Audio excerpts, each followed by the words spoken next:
I think that's up to you. Okay. I can't do that. I don't dare take a risk. I'm afraid to try that. I can't imagine what else I would be doing. I don't really want to go to that party, but I feel obligated. Living very small lives and letting their limiting beliefs really control the way that they live and behave. The first myth that people who have imposter syndrome believe is that it's a personal flaw and it's just them. Nobody else, because nobody else seems to have it, it's just them. And for that reason, they keep it a secret. The fear of being found out makes us small, makes us invisible, leads us to the wrong decisions, fight or flight. The fear of being found out is caused by voices from the past, by wisdom from the past.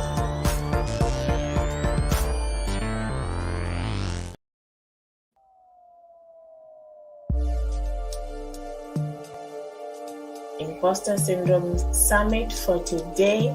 Today we have an amazing speaker as always, and we are super excited. In case you are watching on the replay or you're watching live, please make sure that you leave a comment, #live or #replay. Check out our video description so that you can get details for each speaker, and make sure you subscribe. The research shows that 70% of people who are watching videos on YouTube do not subscribe. They just watch and walk away. We need your support. We need to spread the message of personal development and imposter syndrome. So please make sure that you subscribe to our page. Well, I'm going to go ahead and introduce to you today's guest. Athina Danilo is a licensed marriage and family therapist who's passionate about working with culturally diverse millennials seeking to break free from the cycle of perfectionism, self doubt, and burnout. Using a blend of relational contemporary, psychoanalysis, and culturally sensitive therapy, she helps clients cultivate a greater sense of self worth and confidence in themselves and live a more authentic and fulfilling life. She is also a published author of the Imposter Syndrome Workbook, exercises to boost your confidence, own your success, and embrace your brilliance. This workbook provides a source of support and guidance to help readers embrace themselves more fully as they gain greater insight into their own imposter syndrome struggles and build greater confidence and trust in themselves. Athena, welcome. I'm so excited to have you. Thank you for coming on. Thank you for having me, and I'm excited to be here and to shed light on such an important topic that I feel really passionate about. So it's good to just put another voice to that and bring more awareness and to let others know that they're not alone in that struggle and that there are plenty of tools and resources out there to support them. So thank you for having me, and I look forward to diving into this topic with you. Great, I'm excited as well.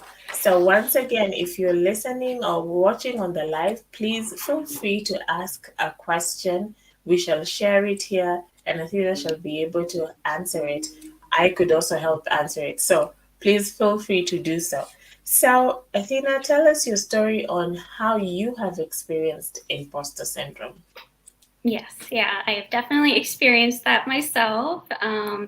And kind of going back to the roots of it, I know it started up from childhood, growing up, as a child of immigrant parents who came here from Iran. They immigrated to the US. I had parents that worked really hard to support myself and the rest of my family and to provide us the life that we had growing up.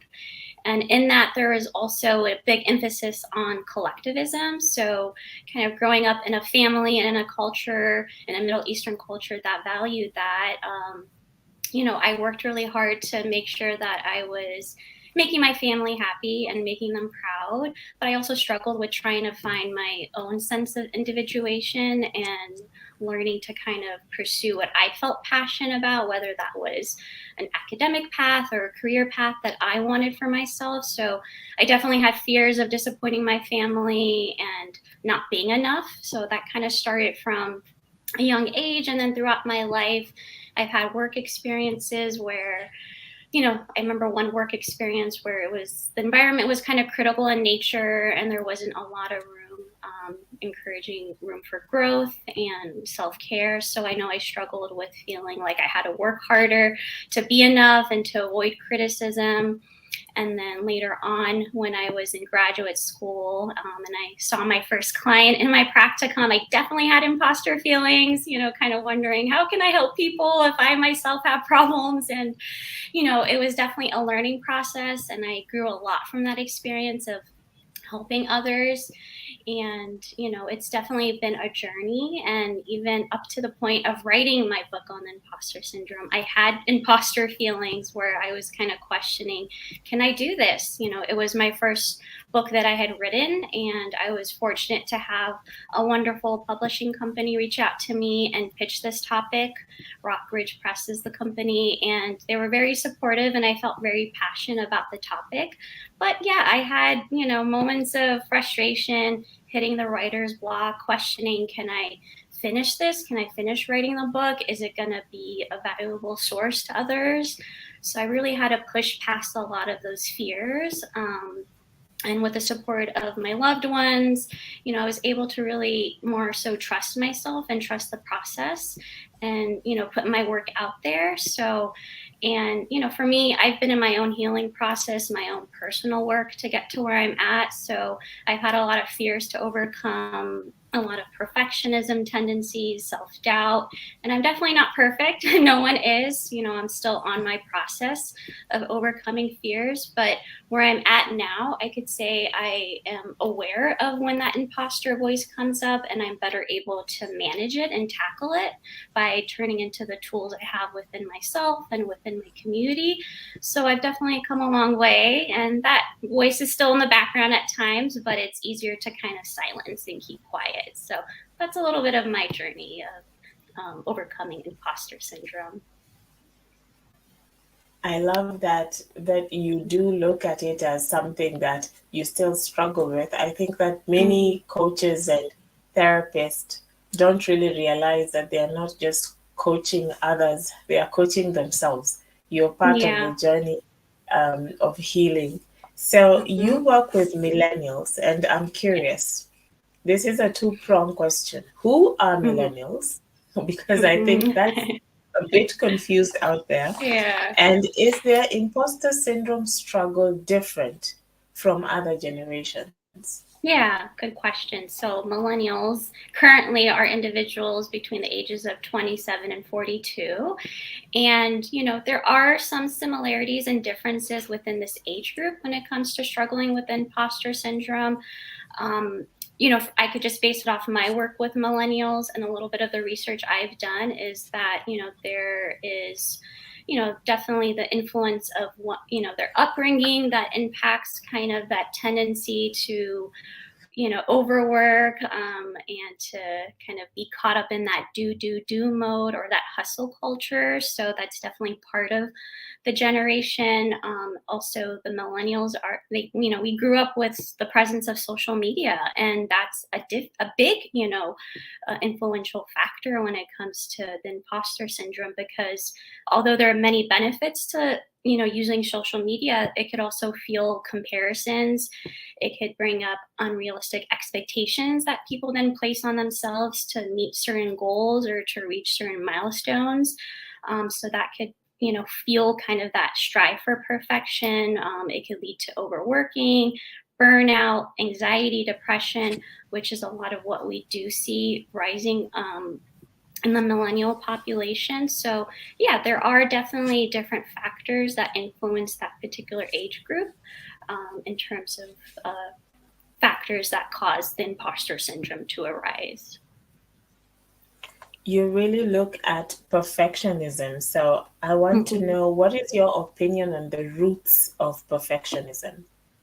Yeah. So for perfectionism, I focus on that in my workbook. So I talk about 5 different archetypes, which are different ways that the imposter syndrome shows up. And one of them is the perfectionist, which is basically saying you have to be perfect and you can't make any mistakes, and you have to do everything without, flawlessly. So in terms of the root of that, it really goes back to believe the general fear of not being enough and not being worthy in some way. So I really feel that that's the fear that fuels the strive for perfection.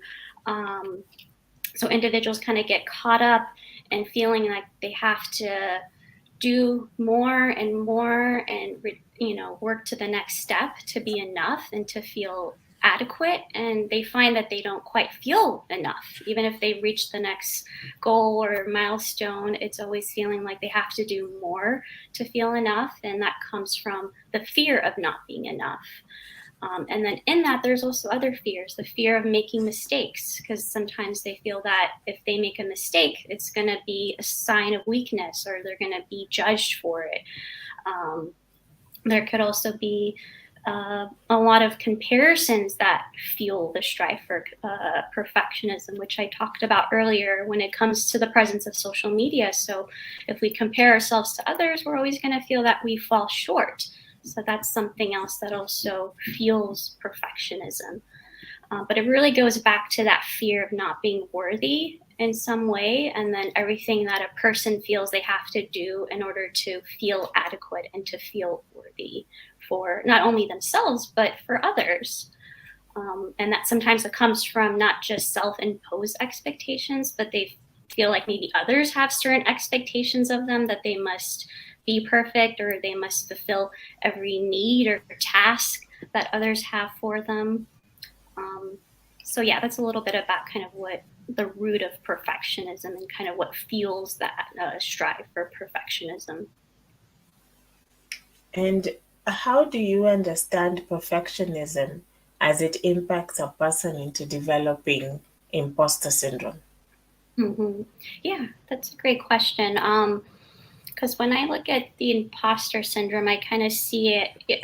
I talk about this in my workbook. It's that cycle of perfectionism, self-doubt, and eventually all of that leads to burnout. So I feel like perfectionism is a big piece in the imposter syndrome, because different ways that it shows up, and these are also all connected to ways that the imposter syndrome shows up, is, individuals tend to be very critical of themselves when they're struggling with imposter syndrome. And that's really a core trait of being a perfectionist, is that you are critical with yourself, and, because you feel like you're not enough and you always have to do more and better.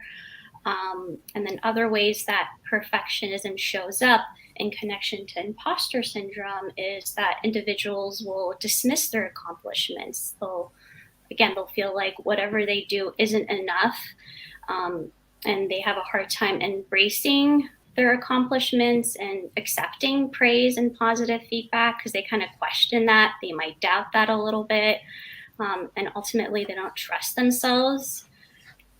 And then in perfectionism, we also see a lot of rumination and overthinking. People can go back to different situations in the past and think, oh, well, I should have done this, or what if I had done that? Would I have gotten the promotion, or would my colleague not be disappointed in me? So we see that also show up in imposter syndrome. So these are the different ways that perfectionism shows up in connection to imposter syndrome. It's all kind of part of the cycle. Yeah. Mm-hmm. Your work is with culturally diverse millennials. So is culture a factor into whether a person develops self-doubt and eventually burnout? Yeah, definitely. Just as I spoke a little bit about my cultural background, I've also worked with and currently work with individuals from various cultural backgrounds. So I see individuals from Latino, Asian, and Middle Eastern descent. And, particularly if we look at culture and cultures that emphasize collectivism, which is putting others before yourself. And there's a big emphasis on family and the needs of your family and other people before yourself. That could fuel the imposter syndrome in terms of maybe individuals will have a conflict where they feel that they have to pursue a certain path in life to be successful, whether that's a path that is chosen by their family or culture. It could be a career path. It could be even just the path they choose when it comes to relationships, family, marriage. So they, oftentimes in a collectivistic culture and family, there's that pressure to abide by those values, but then an individual struggles to kind of be in tune with what they want for themselves. So oftentimes it could lead to the fear of disappointing others and their family members. So out of that fear, they might choose a path that's not consistent with what they want for themselves in terms of their career or their academics. Or maybe they'll overwork and they'll do more and more and spend long hours at work in order to make enough money to support their family. So out of the fear of disapproval or judgment from others. So these are some of the ways that we do see culture playing a role and how it impacts and fuels the imposter feelings. As a family therapist, have you seen imposter syndrome in the family setting? For example, parents feeling like they're not good enough to be parents. What is your opinion or your take on this? Yeah. That's a good thing because oftentimes when we think of imposter syndrome, we think of just work and academic settings or settings where there's a lot of performance-based aspects to it, but we could see it outside of that. We could see it in families and relationships and any sort of social context and unit. So definitely that could come up where parents may feel like they're not enough, they're not providing enough for their children, or they're somehow inadequate as a parent in some way. We could also see it in relationships where a partner may not feel enough for their significant other. And a lot of this could tie to, again, performance-based things, feeling that they're not providing enough for their family or they're not providing enough for their partner, whether that's financially, emotionally, psychologically. It could also be, if we're looking at the context of maybe a romantic relationship, it could be an individual feeling that they might not be attractive enough for their partner. And that is definitely fueled more by social media presence and comparisons. So, and I bring that up because that's something I've seen in my work as well, working with couples and individuals. So yeah, we see imposter syndrome and that strive for perfection and that self-doubt showing up in different social situations and contexts as well. Tell us the links that exist between perfectionism, self-doubt. I think you've touched on that, but that how it leads to burnout, and how can we develop healthy reactions or healthy responses to these feelings that we need to be perfect and we are doubting ourselves. Yeah. So yeah, when we talk about that fear of not being enough, and that's the fear that fuels that strive for perfection, that fear is coming out of self-doubt, right? You're doubting yourself, you're doubting your potential, you're doubting your worth. So that is what leads to that strive to then be perfect. And when an individual is struggling with perfectionism, they end up doing more and more. So there's a lot of overworking, and eventually that's what leads to burnout.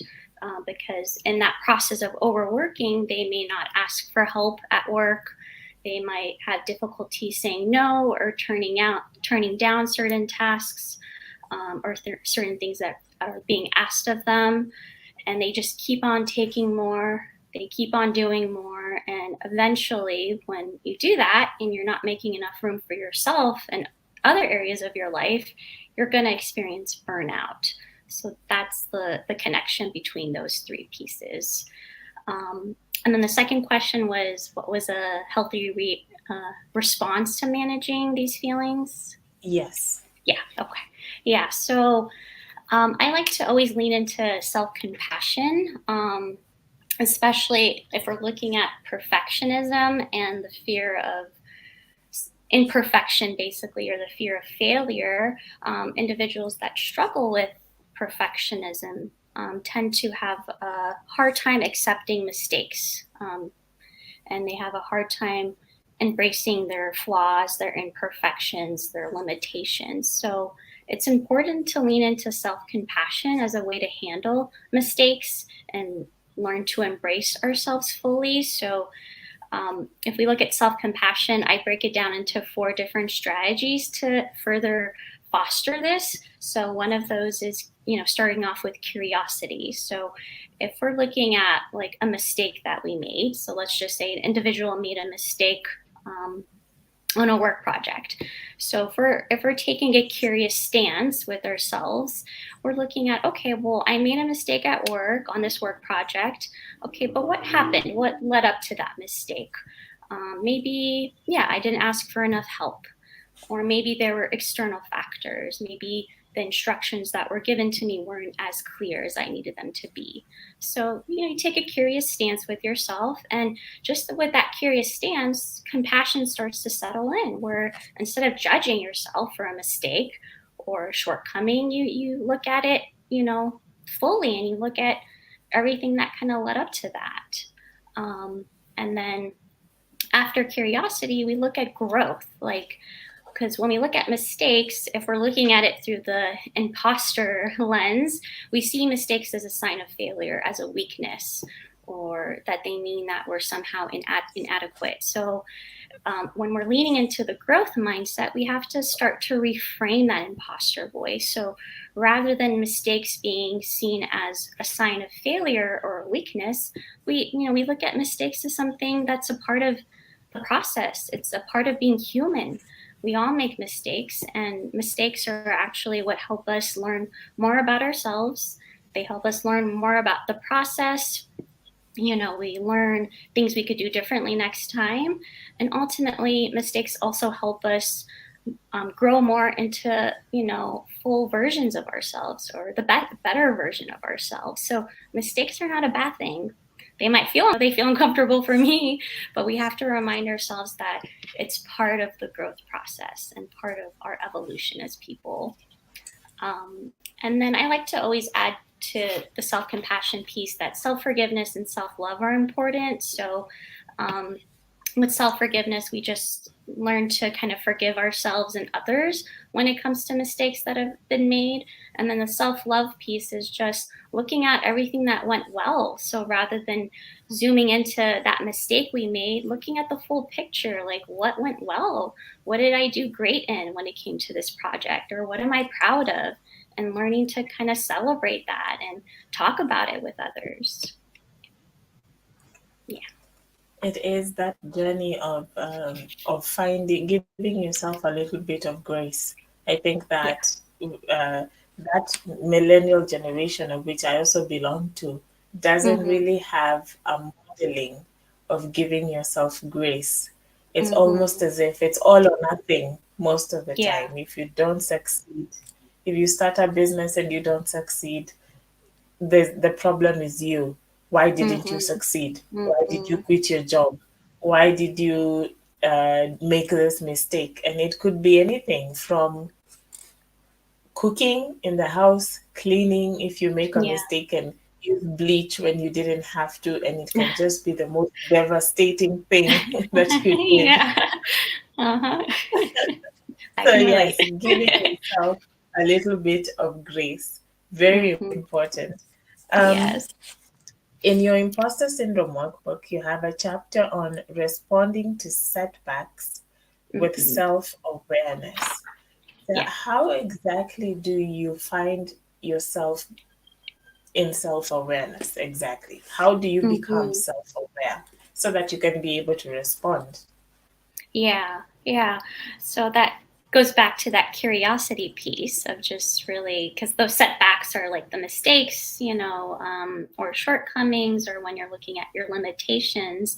It's just being curious about that. So self awareness is bringing curiosity into, okay, what happened here? What led up to this setback? And then to expand even further, curiosity is looking at, okay, what's my mindset about this setback?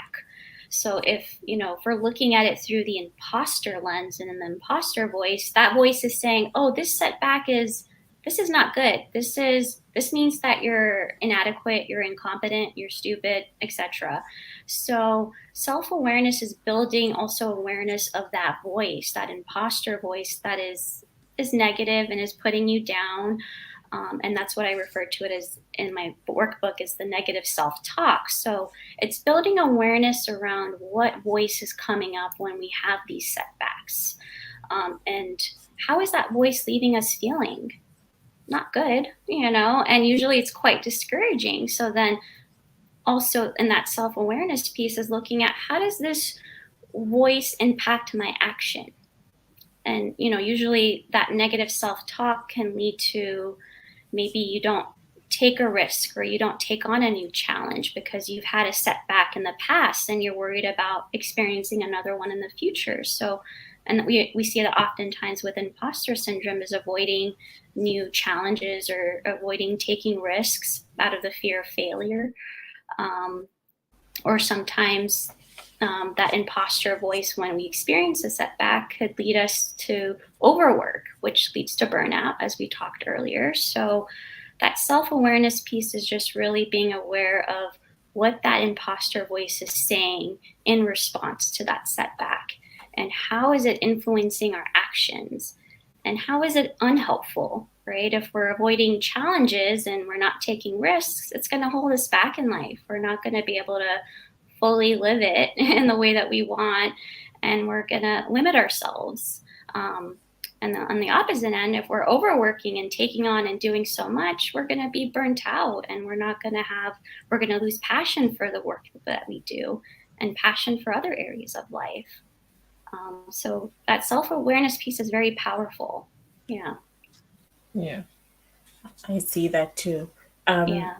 you're a family therapist, which means that at some point you must have worked with a family or read upon families that are having issues of shame. In Mm-hmm. this context, parents tend to have the ability to shame their children Mm-hmm. whenever their children are maybe not falling in line. It might not be intentional, and it usually isn't intentional, Mm-hmm. but children carry this shame into adulthood, and sometimes it leads to imposter syndrome. I just wanted to know, what is your comment on this, on the shame aspect coming from parenting, Mm-hmm. leading into decisions as an adult? Yeah.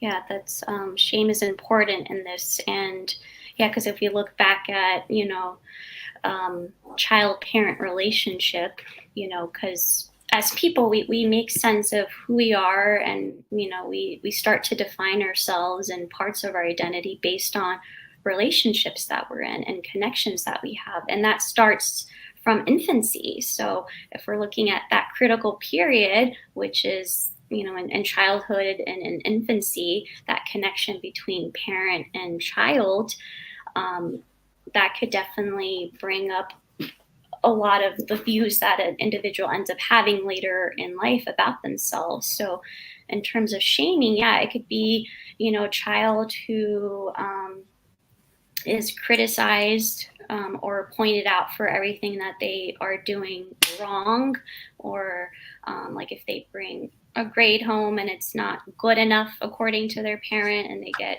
reprimanded or shamed for it, that could start to bring up this message that, oh, okay, my worth is based on what I do and what I accomplish and my successes. So in order to be worthy, I have to keep working and doing more and performing in a certain way, especially in order to get the approval of my parent and to get their love and support. So already in that dynamic, the child's getting this message that mistakes aren't okay, or that I have to perform to a certain degree to be enough. And this could then translate later in life as an adult, where the individual may be taking on a lot of tasks at work, not asking for help, feeling like they have to just keep on doing in order to be perfect, to avoid criticism, to avoid rejection or disapproval, out of the fear of, what they received when they were a child. So shame does play a role in all of this and how people make sense of themselves throughout their lives. How people make sense of themselves. Very important. Yeah. So tell us about your work and what culturally sensitive therapy is, plus how people can get to work with you. Yeah. So culturally sensitive therapy, that's what I bring into my work with clients. And it's being sensitive and aware of different cultural and social factors that come into play in an individual's life. So, we're all influenced by various factors. It's not just internal factors, but it's the external factors around us. So in my work, I bring in elements of how do we look at these different cultural pieces, whether it's age, gender, sexual orientation, socioeconomic status, racial, ethnic identity, and so forth. So how do we bring awareness to these pieces and to the social pieces as well that have shaped the beliefs that people hold or that have impacted the experiences they've had, and ultimately how they make a sense of themselves in the world that they navigate. So that's the culturally sensitive piece. And in terms of how people could get in contact with me, they could go to my website at athinadanilo.com. And on there, I have more information about myself and the services that I provide to clients. I also have my Imposter Syndrome Workbook on there and other media that I have been featured in, including a podcast that I did on imposter syndrome. So there's more information people could gather by visiting my website. That's great. And for those of you who are watching on the replay, we're going to have all of Athina's links on the description of this video. So make sure you read the description, and also the first comment for this video, the pinned comment, is going to have all of her links. So in case you want to get in touch with her, you want to get access to her book, all that will be available. So check that out. We have a question from yesterday's expert.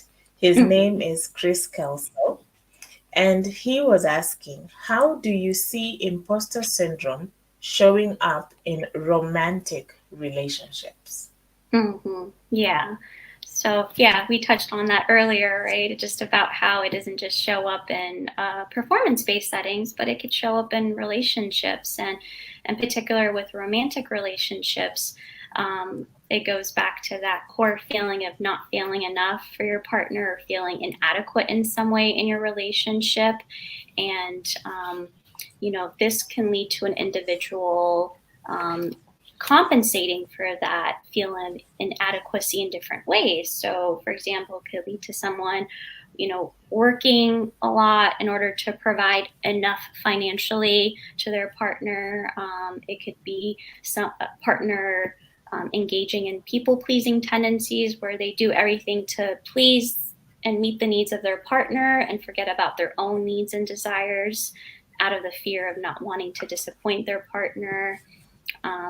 And as I mentioned, it could also be appearance-based, where someone may feel inadequate just about how they appear and may not feel attractive enough. And this could lead to different body image struggles and different ways of trying to compensate for that feeling of inadequacy.